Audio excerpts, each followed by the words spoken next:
অপরাজিতা বাগানের সৌন্দর্য বাড়াতে পারে। তবে একজন পেশাদারের মতো বাড়িতে অপরাজিতা গাছ লাগাবেন। আপনার অপরাজিতা গাছকে প্রয়োজনীয় পুষ্টি সরবরাহ করতে অপরাজিতা একটি আকর্ষণীয় সুন্দর ফুলের গাছ। চলুন কিভাবে একজন পেশাদারের মতো বাড়িতে অপরাজিতা গাছ লাগাবেন তাই ভিডিওতে জেনে নিই।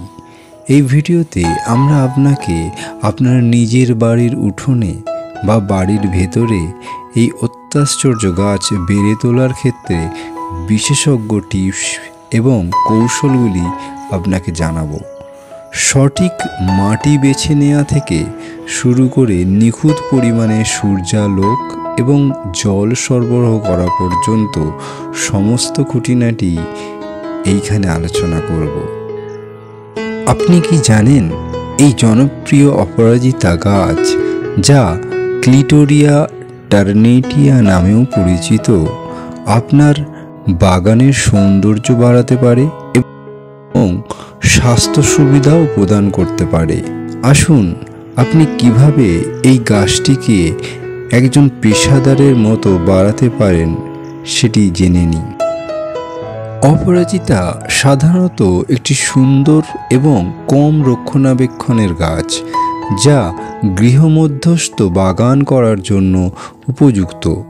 অপরাজিতা গাছ একজন পেশাদারের মতো বাড়ানোর জন্য আপনাকে প্রথমেই সঠিক মাটি এবং পাত্র বেছে নিতে হবে। একটি ভালো কমপক্ষে 6 থেকে 8 ইঞ্চির গভীর পাত্রের সন্ধান করতে হবে। অপরাজিতা গাছ নিরপেক্ষ থেকে সামান্য অম্লীয় পিএইচ সহ সুনিষ্কাশিত মাটিতে জন্মায়। এছাড়াও জৈব পদার্থ দিয়ে মাটিকে সমৃদ্ধ করেও এর উর্বরতা বৃদ্ধি করা যায়। গাছের সামগ্রিক স্বাস্থ্যের জন্য যা অত্যন্ত গুরুত্বপূর্ণ। অপরাজিতা গাছ সাধারণত উষ্ণ জলবায়ু পছন্দ করে এবং এর সঠিক বৃদ্ধির জন্য যথেষ্ট সূর্যালোকের প্রয়োজন।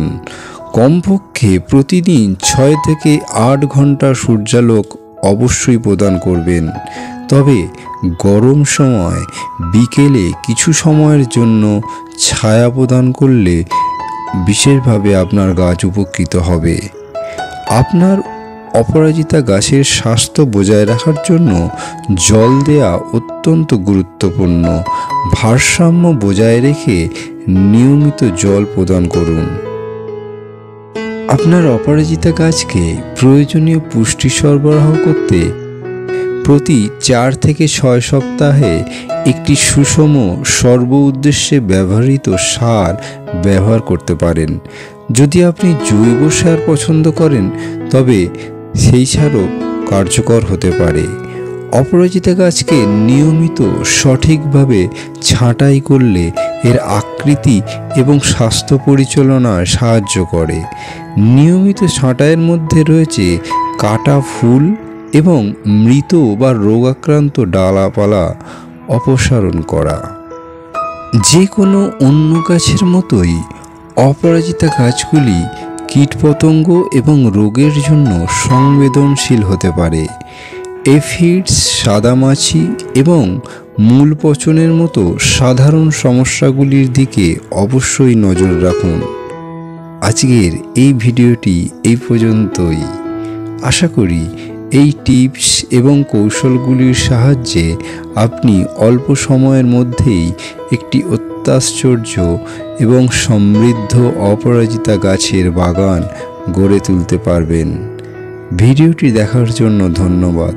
এই জাতীয় আরও ভিডিও দেখার জন্য চ্যানেলটি সাবস্ক্রাইব করতে ভুলবেন না। ধন্যবাদ।